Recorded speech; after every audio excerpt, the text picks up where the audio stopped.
Hello నమస్తే.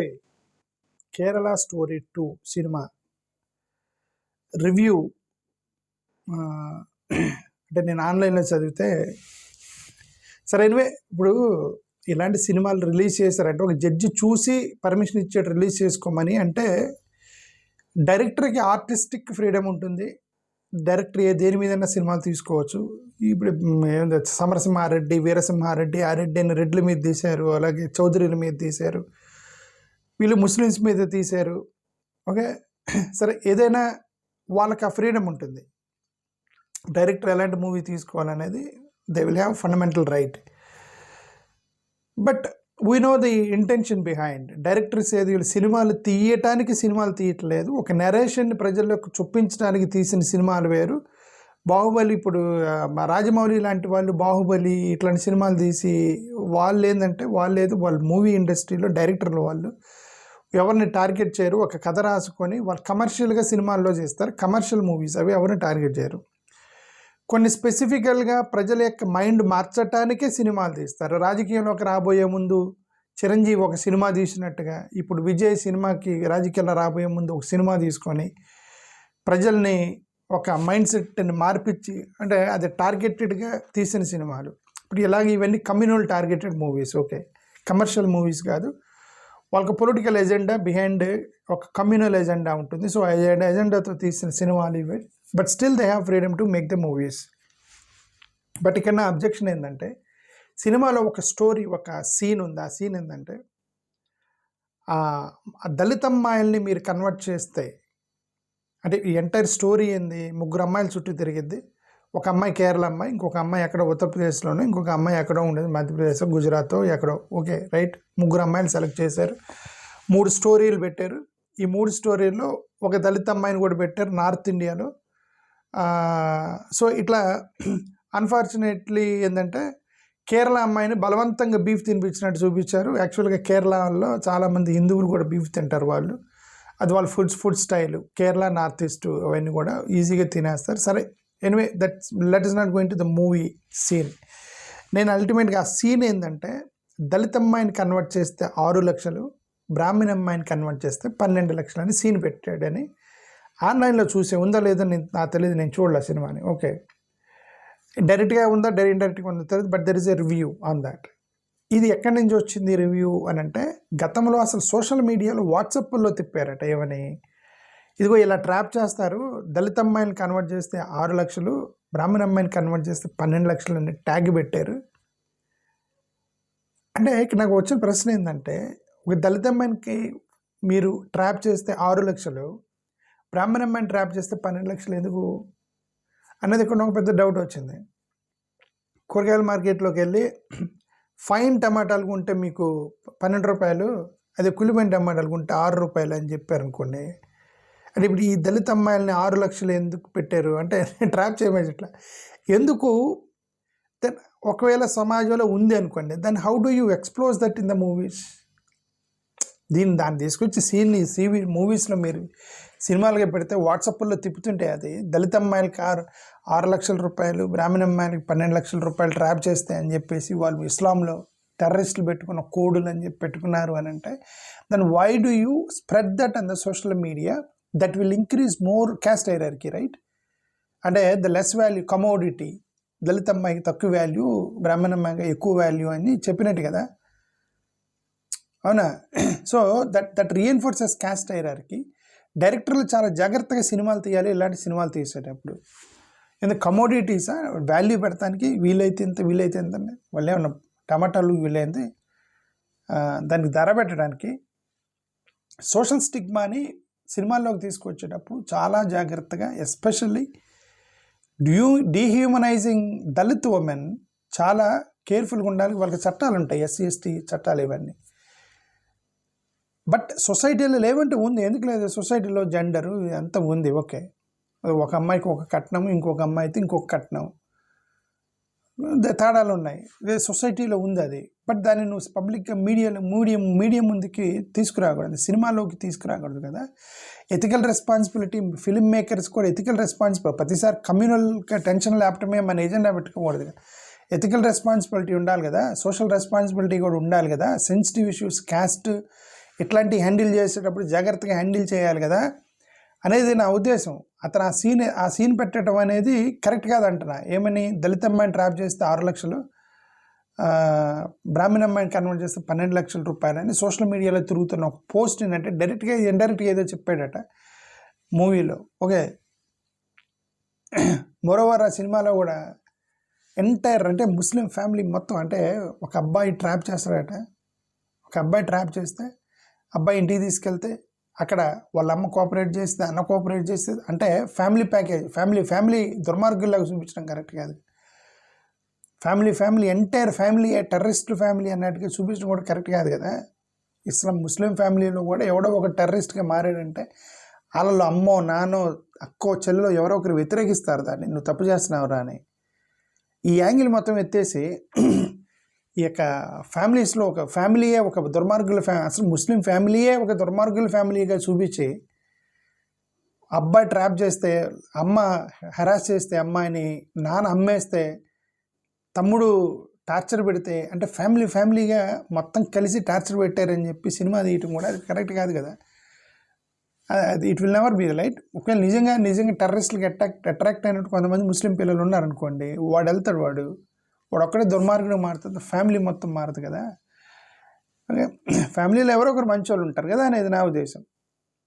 సరే, అదే చెప్తారు, కమ్యూనల్ టెన్షన్ పెట్టుకొని సినిమా తీశారు, కమ్యూనల్ ఎజెండా టెన్షన్ పెట్టుకొని సినిమా తీశారు. సరే, తీసుకున్నారు వాళ్ళు, that's fine. But why do you show Dalit women 6 lakhs and Brahmin women 12 lakhs అనే సినిమా అలాంటి సీన్స్ పెట్టడం ఎందుకు అనేది నా ఉద్దేశం. ఓకే, మోరోవర్ ఇదంతా కూడా ఏంటంటే ఎన్నికలు వస్తున్నాయి, 5 కరెక్ట్గా టైం చూసి రిలీజ్ చేశారు. 5 రాష్ట్రాలు ఎన్నికలు ఉన్నాయి, ముఖ్యంగా Tamil Nadu, Tamil Nadu, west Bengal main target వాళ్ళకి. ఏదో అస్సాం కింద మీద పడి ఏదో ఒకటి చేసి అస్సాంని లాగుతారు. ఓకే, ఆ తర్వాత చిన్న రాష్ట్రాలను లాగుతారు, కేరళ అవి లాగుతారు. బట్ ఇది తమిళనాడు వీళ్ళు main target, west Bengal main target. అక్కడ ఈ కమ్యూనల్ టెన్షన్స్ని కోసం కరెక్ట్గా టైం చూసి ఎలక్షన్ ముందు రిలీజ్ చేశారు. దీన్ని పోలరైజేషన్, 1-sided మూవీస్ తీసి అలా కొట్టడం కరెక్ట్ కాదు కదా. ఓకే, డెప్త్లోకి వెళ్ళి ఇప్పుడు గతంలో చాలా సినిమాలు తీశారు. ఏమని, ఫ్యామిలీ మెంబర్స్లో కొంతమందిని సినిమా ఎంటైర్ మూవీలో కొంతమంది ముస్లిమ్స్ టెర్రరిస్టులుగా మారితే కొంతమంది అడ్డుకునేటువంటి ముస్లిమ్స్ని చూపిస్తారు సినిమాల్లో. అంటే ముస్లిమ్స్లో మంచి వాళ్ళు కూడా ఉన్నారని చూపించినట్టు చూపిస్తారు. బట్ ఈ కేరళ స్టోరీ పార్ట్ 1, పార్ట్ 2లో అసలు ఎంటైర్ ఒక్క ముస్లిం కూడా మంచివాడిగా చూపించలే. అసలు మొత్తం వాళ్ళు దుర్మార్గులని ఒక కంటిన్యూస్, ఇది అంతా ఒకటేనండి. ఇది is a fight between Muslim and హిందూలాగా అనిపిస్తుంది ఇది. ఓకే, వీళ్ళిద్దరి మధ్య గొడవ ఏంటో నాకు తెలియదు. సో ఏంటి, ఆధిపత్యం కోసం గొడవ, లేకపోతే వాళ్ళ గొడవ ఏంటి అనేది nobody knows. But why there is a fight between this Hindu Muslim అనేది వాళ్ళ పర్సనల్ కన్ఫ్లిక్ట్ ఏంటి అనేది మనకు తెలియనప్పటికీ, బట్ అలా వీళ్ళ సినిమాలో చూపించినట్టుగా ఉండదు కదా. ఇంటర్ఫెయిత్ రిలేషన్షిప్ కూడా ఉంటుంది కదా. చాలామంది ఇంటర్ఫెయిత్ మ్యారేజ్లు తీసుకున్నారు కదా ముస్లిమ్స్, హిందువులు, వాళ్ళు హ్యాపీగా ఉన్నారు కదా. చాలామంది హీరోయిన్లు ఇంటర్వ్యూలు ఇస్తున్నారు, అక్కడ ఇంటర్వ్యూలు ఇస్తున్నారు, వాళ్ళు చెప్పి ముస్లిం అబ్బాయిని పెళ్లి చేసుకున్నాం, హ్యాపీగా ఉన్నాము అని చెప్తున్నారు. ఓకే, జబర్దస్త్లో కూర్చునేటువంటి ఆ జడ్జిలు 2-3 ఉన్నారు, వాళ్ళు ముస్లింలనే పెళ్లి చేసుకున్నారు. డి షోలో కూర్చున్న వాళ్ళు ముస్లిమ్స్, వాళ్ళేం కొట్టుకోవట్లేదు, హ్యాపీగా ఉన్నారు కదా వాళ్ళు. సో ఆ యాంగిల్ చూపించకుండా ఒక వేరే యాంగిల్లోనే చూపిస్తూ వచ్చారు వీళ్ళు. మోరోవర్ గతంలో కూడా దళిత ఉమెన్ మీద చాలా సినిమాలు తీశారు. బ్యాండిట్ క్వీన్ సినిమా తీశారు. అక్కడ ఏంది, ఒక how Phoolan Devi was raped by upper caste women, men. అదేంటంటే క్యాస్ట్ మీద సినిమా తీశారు. అది కూడా క్యాస్ట్ హైరార్కీని, వల్నరబిలిటీని ఎక్కువగా చూపించారు ఆ సినిమాలో. పూలన్ దేవి లాంటి సినిమాలు, బ్యాండిట్ క్వీన్ లాంటి సినిమాలు. తర్వాత పెరియూరం పెరుమాల్ అని ఇంకొక సినిమా తీశారు. ఇక్కడ ఒక దళిత లా స్టూడెంట్ ఎలాంటి డిస్క్రిమినేషన్ ఫేస్ చేస్తుంది. ఇవంటే ఏంటి అంటే వాళ్ళ డిస్క్రిమినేషన్ని చూపిస్తూ దాన్ని పాజిటివ్ మైండ్లో చూపించుకుంటూ వచ్చారు. ఓకే, ఇది ఆర్టికల్ 15 అని ఒక సినిమా తీశారు. అది కూడా దళిత్ గర్ల్స్ మీద జరిగే వివక్షణ గురించి. ఆర్టికల్ 15 సినిమా, అసురన్ అని ఒక సినిమా తీశారు క్యాస్ట్ వైలెన్స్ మీద, అసురన్ ఒక సినిమా తీశారంట. ఫ్యాండ్రీ అని ఒక సినిమా వచ్చింది క్యాస్ట్ హ్యూమిలియేషన్ మీద. సో ఇట్లా చాలా సినిమాలు వచ్చినప్పటికీ కూడా కొంచెం జాగ్రత్తగా హ్యాండిల్ చేశారు ఆ సీన్స్ని. ఇది ఇలా చేయడం కూడా ఇది కరెక్ట్ కాదు. ఇప్పుడు యాంటీ కన్వర్షన్ లాలు వేస్తారు. యాంటీ కన్వర్షన్ లాలో కూడా ఇది కూడా ఉంది, ఏమని, దళితుల్ని మీరు కన్వర్ట్ చేస్తే 10 సంవత్సరాల జైలు శిక్ష, అదే ఓసీలని కనుక కన్వర్ట్ చేస్తే 5 సంవత్సరాల జైలు శిక్ష అని పెట్టారు. ఎందుకు? కన్వర్షన్ ఈజ్ రాంగ్ అయినప్పుడు, ఫోర్స్ఫుల్ కన్వర్షన్ రాంగ్ అయినప్పుడు ఓసీలు కన్వర్ట్ చేస్తే 5 సంవత్సరాలే, దళితుని కన్వర్ట్ చేస్తే 10 సంవత్సరాలు. అంటే దళితుల్ని ఎక్కువ ప్రొటెక్ట్ చేయడానికి ఎందుకు ప్రయత్నం చేస్తారు కన్వర్షన్ నుంచి? అంటే వీళ్ళకి ఫ్రీడము, వీళ్ళకి ఫ్రీడము, వాళ్ళకి ఫ్రీడమ్ లేదా అనేది ఒక క్వశ్చన్ పాయింట్. ఓకే సరే, ఏదైనా ఎక్కడైనా వాళ్ళైనా వీళ్ళైనా ఫోర్సు, ఫ్రాడ్, ఎల్యూర్మెంట్ ఇదంతా కూడా క్రైమ్ కిందకు వస్తాయని చెప్పి వాళ్ళు చెప్తున్నారు. So that's okay.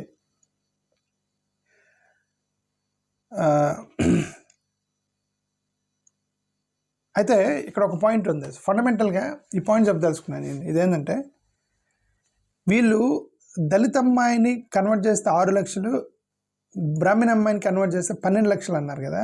అసలు ఫస్ట్ ఆఫ్ ఆల్ దళిత అమ్మాయిలు ఎవరు ఇస్లాంలోకి కన్వర్ట్ అవ్వరు. దళిత అమ్మాయిలు ఇస్లాంలోకి కన్వర్ట్ అవ్వరు. వీళ్ళకి తెలుసుకోలేదు ఎందుకు కన్వర్ట్ అవ్వరు అంటే రీజన్స్ ఉన్నాయి. ఇప్పుడు రీసెంట్గా కేరళ యొక్క స్టాటిస్టిక్స్ బయటకు వచ్చింది. 365 మంది ఎక్కువగా కేరళలో కన్వర్షన్స్ ఎక్కువగా హిందూ మతంలోకి మారారు. ఎవరు? 365 మంది హిందూ మతంలోకి మారారంటే రికార్డు ప్రకారం. అంటే ఎక్కువ కన్వర్షన్ జరుగుతుంది హిందూ మతంలోకి. ఇస్లాంలోకి మారుతున్నారు, క్రిస్టియన్గా మారుతున్నారు, అదంతా తప్పు. అది హిందూ మతంలోకి ఎక్కువ మారుతున్నారు. గర్వాప్సీ పేరుతో మొత్తాన్ని హిందూ మతంలో కన్వర్షన్స్ ఎక్కువ జరిగాయని కేరళలో స్టాటిస్టిక్స్ చెప్పింది. వాళ్ళలో 262 దళిత క్రిస్టియన్స్ హిందూ మతంలోకి వస్తే ముస్లిమ్స్ చాలామంది హిందూ మతంలోకి వచ్చారట. పోనీ వీళ్ళు హిందూ మతంలోకి మారుస్తున్నారు. ఏమన్నా ఇప్పుడు ఒక దళిత అమ్మాయి క్రిస్టియన్గా మారింది, గర్వాప్సీ పేరుతోటి నువ్వేమైనా బ్రాహ్మణ ఇళ్ళలోకి తీసుకెళ్తున్నావా అమ్మాయిని? గర్వాప్సీ పోతే రెడ్ల ఇళ్ళలోకి, కమ్మల ఇళ్ళకి తీసుకెళ్తున్నావు, మళ్ళీ తీసుకెళ్ళి దళిత కాలనీలో పడేస్తున్నావు. గర్వాప్సీ పేరుతో ఎక్కడ పెడుతున్నావు అమ్మాయిని తీసుకెళ్ళి? క్రిస్టియన్గా మారిన అమ్మాయిని మన గర్వాప్సీ రండి అని అమ్మాయిని తీసుకెళ్ళి ఏ కులంలో పెడుతున్నావు? మళ్ళీ అక్కడే కదా పెడుతున్నావు, పోయి తీసుకెళ్ళి వాళ్ళ కులంలోనే కదా గర్వాప్సీ చేస్తున్నావు. ఓకే, సో అది మాత్రం కాంప్రమైజ్ అవ్వదు లేదు. ఆ అమ్మాయిని ఎక్కడి నుంచిందో ఆ కులంలోనే పడేయాలి, తీసుకెళ్ళి గర్వాప్సీ పేరుతోటి ఆ దళిత కాలనీలోనే ఊరు బయట పడేయాలి.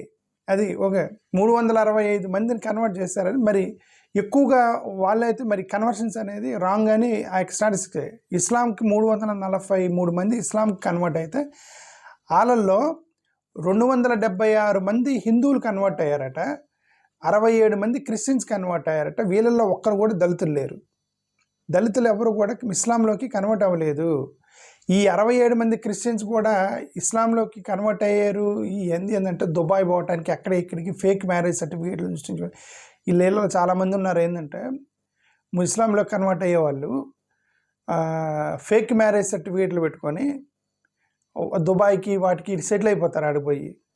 ఓకే, వాళ్ళలో చాలామంది ఉన్నారనమాట. అమెరికా వెళ్ళే వాళ్ళు అమెరికా అమ్మాయితోటి కాంట్రాక్ట్ పెట్టుకొని పెళ్లి చేసుకొని ఫేక్ మ్యారేజ్ సర్టిఫికేట్ పెట్టుకొని గ్రీన్ కార్డు కోసం అమెరికాలో అలా చేసేవాళ్ళు చాలు. ఏదైనా ఈ ట్రాన్సాక్షన్లో ఇస్లాంలోకి మారిన దళితులు ఎవరు లేరు. ఎందుకు ఇస్లాంలోకి మారిన దళితులు ఉండరు అంటే, ఫస్ట్ ఆఫ్ ఆల్ ఇస్లాంలోకి మారాలంటే అఫీషియల్గా మారాల్సిందే. ఇండైరెక్ట్గా మారుతాము, సీక్రెట్గా మారుతామంటే ఇస్లాంలో కుదరదు. అది నువ్వు డైరెక్ట్గా వెళ్ళాలి, చట్ట ప్రకారం వాళ్ళ శరియా లా ప్రకారం వాళ్ళు కన్వర్షన్ అఫీషియల్గా చేసుకోవాలి. కాబట్టి దళితులు రిజర్వేషన్స్ పోతాయని ఎవరు చేయరు. ఇస్లాంలోకి రిజర్వేషన్స్ పోతాయి కదా, కాబట్టి దళితులు ఎవరు పోరు. ఒక పాయింట్ 2, అక్కడ కూడా క్యాస్టిజం ఉంది. ఇస్లాము క్రిస్టియన్ ఎక్కడ కూడా క్యాస్టిజం ఉంది. వాళ్ళు జనరల్గా వాళ్ళ కన్వర్షన్స్ని దళితుల్ని టార్గెట్ చేయరు. మొఘల్ చక్రవర్తుల దగ్గర నుంచి కూడా కన్వర్షన్స్ని శూద్రుల్ని క్షత్రియులని బ్రాహ్మణుల్ని ఇస్లాంలోకి మార్చారు తప్ప అంటరాని వాళ్ళని ఇస్లాంలోకి మార్చలేదు వాళ్ళు. Point 2 and again another point ఏంటంటే వీళ్ళు కొద్దిగా అంటే కలర్ కూడా కలర్ కాంప్లెక్షన్ కూడా కొద్దిగా దళిత కమ్యూనిటీలో నల్లగా ఉంటారు. సో వాళ్ళు బేసికల్లీ వాళ్ళ ఫెయిర్ స్కిన్ ఉంటుంది వాళ్ళకి. సో వాళ్ళు టార్గెట్ చేయరు. ఏదేమైనా సరే కేరళ ప్రకారం ఒక్క దళిత అమ్మాయి కూడా ఇస్లాంలోకి మారలా. బట్ వీళ్ళు దళిత అమ్మాయిలకు మారితే 6 లక్షలు ఇస్తామని చెప్పి సినిమాలో చూపించారు. కానీ ఎందుకు వాళ్ళు ఎందుకు టార్గెట్ చేస్తారు? వాళ్ళు టార్గెట్ చేయరు ఫస్ట్. మరి అలాంటప్పుడు వీళ్ళు క్రిస్టియన్స్లోకి ఎందుకు మారుతున్నారంటే క్రిస్టియన్స్లో ఇలా షరియా లాగా 100% మీరు కన్వర్ట్ అవ్వాల్సిందే అనే రూల్ లేదు. క్రిస్టియన్స్ ఏంటంటే చర్చెస్ ఓపెన్ అవి. వాళ్ళు హిందూ మతంలోనే ఉంటూ వాళ్ళు చర్చకు వస్తున్నారు చాలామంది. పెద్దగా పట్టించుకోరు. నువ్వు చర్చకు వస్తున్నావా, ఆదివారం ఇంటికి పోయి నీ పని నువ్వు చేసుకున్నావా అని అన్నారు తప్ప పక్కాగా నువ్వు చర్చికి రావాలంటే పక్కాగా క్రిస్టియన్గా మారాలి, సర్టిఫికేట్లు గవర్నమెంట్కి చెప్పాలి, గవర్నమెంట్కి చెప్పి మీరు సర్టిఫికేట్లోకి మార్చుకోవాలి. ఈ రూల్స్ అన్నీ క్రిస్టియానిటీలో లేవు. కాబట్టి క్రిస్టియానిటీలోకి కన్వర్ట్ అవుతున్నారు ఎక్కువ మంది. రిజర్వేషన్స్ పోతాయని వీళ్ళందరూ హిందువులుగానే ఉంటూ క్రిస్టియన్స్లో కన్వర్ట్ అవుతున్నారు, ఇస్లాంలో కన్వర్ట్ అవ్వట్లేదు వాళ్ళు. ఓకే, ఎందుకంటే క్రిస్టియానిటీ లిబరల్గా ఉంది. నీ ఇష్టం, నువ్వు అక్కడ హిందూగానే ఉండు చేసుకుని నువ్వు ఆదివారం చర్చికి పోమని అంత లిబరల్ ఉన్నావు. ముస్లిమ్స్ అలా లేరు. కాబట్టి దళితులకు ముస్లాంలోకి కన్వర్ట్ అయినది అది ఇంపాసిబుల్. ఆ సినిమాలో పెట్టడమే వేస్ట్. ఇది సినిమాలో పెట్టడం ఇతను సినిమాలో పెట్టాడు దాన్ని. ఇదంతా ఒక పాయింట్ అది. సరే, ఎనివే, ఇంకొకటి, ఈ క్రిస్టియన్స్ కూడా they're turning another Brahmanic or another Vedic another Islamic కల్చర్లోకి క్రిస్టియన్స్ కూడా పోతున్నారు ఈ మధ్య. క్రిస్టియన్స్ లిబరల్గా ఉండేవాళ్ళు అని చెప్పాను కదా, ఏదో వస్తున్నారు. మాది పల్లెల్లో ఉండేవాళ్ళు ఏదో వస్తున్నారు, చర్చిలకు వస్తున్నారు, ప్రార్థన చేసుకున్నారు, మనం వాళ్ళు ప్రార్థన చేసాము, సందాలు వేసారు, ఇంటికి పోయారు, వాళ్ళ పని వాళ్ళది అది లేదు. ఈ మధ్య వీళ్ళు క్రిస్టియన్స్ కూడా ఓవర్ స్మార్ట్ అయ్యారు. ఏమయ్యారు ఓవర్ స్మార్ట్? ఇస్లామిక్ లా ఎలాగా, బ్రాహ్మణిక్ వేదిక్ లా లాగా మీరు కంపల్సరీగా కన్వర్ట్ అవ్వాల్సిందే, బీసీసీగా మార్చుకోవాల్సిందే, మీరు డిక్లేర్ చేయాల్సిందే, పబ్లిక్లోకి రావాల్సిందే, మీరు దొంగ క్రిస్టియన్స్గా ఉండటానికి లేదు అని వీళ్ళు కూడా మొదలెట్టారు. క్రిస్టియన్స్ మొదలెట్టినప్పుడు ఏమైంది, ఈ లిబరల్ కాస్త వీళ్ళు కూడా స్లోగా ఆర్థడాక్స్ అయిపోతారు. ఇలా ఆర్థడాక్స్ అయిపోయినప్పుడు ఏమైంది, when they also become orthodox, they also become another orthodox religion అయిపోయింది. లిబరల్ థింకింగ్ కాస్త పోయింది. క్రిస్టియన్స్ కూడా చెడిపోతున్నారు ఈ మధ్య. నేను అదే చెబుతున్నా. ఇది ఇప్పుడు నేను చెప్పిన దానికి చాలామంది పాస్టర్లకి వీళ్ళకి ఆల్రెడీ కామెంట్లు పెడతాను, నువ్వు క్రిస్టియన్స్ మీద కామెంట్ చేస్తున్నావని. నేను క్రిస్టియన్స్ మీద కామెంట్ చేయట్లా. దళితులు, ఎస్సీ ఎస్టీ బీసీల యొక్క వర్షన్ని, పేదరికాన్ని అర్థం చేసుకోకుండా బలవంతంగా మీరు వాళ్ళ సర్టిఫికెట్లు మార్చి క్రిస్టియన్స్గా కన్వర్ట్ చేయడానికి, ఆన్ సర్టిఫికేట్ మీద కన్వర్ట్ చేయడానికి నేను వ్యతిరేకిస్తున్నా. ఎందుకంటే మీరు అలాంటి రూల్స్ పెట్టకూడదు. వాళ్ళందరూ పేదోళ్ళు, వాళ్ళకి రిజర్వేషన్ చాలా ఇంపార్టెంట్. ఆ రిజర్వేషన్స్ని దగ్గర పెట్టుకొని గవర్నమెంట్ యొక్క సహకారంతో వాళ్ళు పైకి రాగలరు. ఈ పాస్టర్లు ఎవరైతే చెబుతున్నారో మీరు సర్టిఫికేట్లు మార్చుకొని బీసీసీకి రాని చెబుతున్నారో వాళ్ళకి కనీసం వాడికి భోజనం పెట్టలేరు, వాడి పిల్లలకి ఫీజు కూడా పెట్టలేరు, వాళ్ళకి హాస్టల్ కూడా ఇవ్వలేరు. గవర్నమెంట్ ఫీజు ఇచ్చేది, గవర్నమెంట్ హాస్టల్ కట్టిద్ది, గవర్నమెంట్ ఫుడ్ పెట్టిద్ది, గవర్నమెంట్ వాళ్ళని పేదరికం నుంచి బయటకు తీసుకొస్తున్నప్పుడు మీరు బలవంతంగా మత మార్పిడి చేయకూడదు, ఆన్ సర్టిఫికేట్ చేయకూడదు. చిత్రకు వస్తారు, రానివ్వండి. మీరు లిబరల్గా ఉండండి, ఇంతవరకు ఎంత లిబరల్గా ఉన్నా అంత లిబరల్గా ఉండండి. ఈ ఆర్థడాక్స్లోకి ఎందుకు వెళ్తున్నారు? మీరు కూడా వేదిక్ పీరియడ్లో లాగా మీరు మా దగ్గరికి రావాలంటే హోమం చేయాల్సిందే, హోమం చేసి మీరు మాలో కలవాల్సిందని వేదిక్ పీరియడ్లో ఎలాగ పెట్టారో ఇస్లామిక్ పీరియడ్లో షరియా లా ప్రకారం రావాల్సిందే. అలాగే మీరు క్రిస్టియన్స్గా ఉండాలి అని అంటే మీరు కూడా మత మార్పిడి చేసుకోవాల్సిందే, బాప్టిజం తీసుకొని పబ్లిక్లో నేను క్రైస్తవుని చెప్పాల్సిందే. ఇవన్నీ చెప్తే అక్కడ వాళ్ళందరికీ రిజర్వేషన్స్ పోతాయి. అందుకని క్రిస్టియన్స్ కొద్దిగా తగ్గండి. నేను అది క్రిస్టియన్స్కి ఇచ్చే వార్నింగ్ లాంటిది. నేను ఐఎమ్ వార్నింగ్ ది క్రిస్టియన్స్, కొద్దిగా తగ్గాలి మీరు. It will effect the marginalised society, it will effect the SC ST communities and the reservations, their options. దేవుడు చూసుకుంటాడు అనేదాన్ని ఒక మాటతో మీరు అనేస్తే సరిపోదు. అక్కడ గవర్నమెంట్ చూసుకుంటుంది వాళ్ళని. దేవుడు చూసుకుంటాడు అనేది నమ్మకం, గవర్నమెంట్ చూసుకుంటాడు అదని చట్టం. వాళ్ళకి ఫుడ్ భోజనం పెడతా ఉంది గవర్నమెంట్, వాళ్ళకి హాస్టల్ ఇస్తుంది, ఫ్రీ పుస్తకాలు ఇస్తుంది ఎస్సీ హాస్టల్స్లో. వీటన్నిటినీ మీరు కొద్దిగా తగ్గాలి క్రిస్టియన్స్. ఇది కొన్ని సంస్థలు ఉన్నాయి, ఆ సంస్థల మీద కొద్దిగా త్వరలో వాళ్ళ మీద మేము యుద్ధం చేస్తాం, 100% యుద్ధం చేస్తాం. ఆ క్రిస్టియన్ సంస్థల మీద బలవంతంగా ఎవరైతే ఎస్సీలు బీసీసీలుగా మారాలని పెడుతున్నారో, the war will start very soon with Christians, those who force scheduled caste to convert as BCC. Thank you. Wait for it.